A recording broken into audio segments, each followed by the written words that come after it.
Неизвестно е дали полицискиот инспектор од Тетово Албан Кадриу ќе остане кандидат за член на судскиот совет или на негово место ќе биде предложен друг. Од коалицијата Вреди која го предложи, вела дека првин ќе утврда дали тој ги исполнува критериумите за истакнат правник, согласно новиот закон што беше донесен во меѓувреме.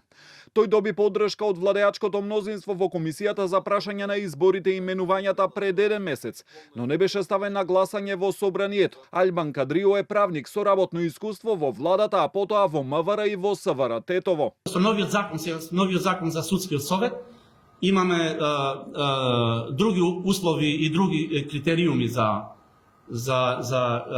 нови членови.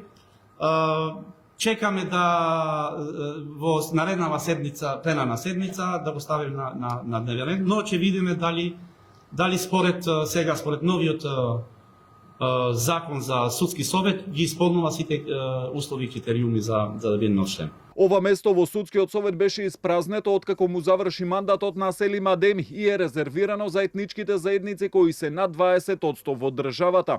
Со вчерашниот избор на адвокатката Сузана Јошевска-Анастасовска и професорката Арлинда Кадри Шахиновиќ беа пополнети и двете испразнети места кои се на предлог на председателката Силјановска Давкова, која го чекаше новиот закон за судски совет. Токму изборот на Јошевска-Анастасовска го одложи утрешното судско рочиште за трагедијата со пожарот во дискотеката Пулс во Кочани.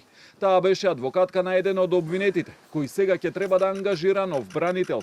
Следната недела му завршува мандатот и на членот на Советот судијата Ханиф Зендели.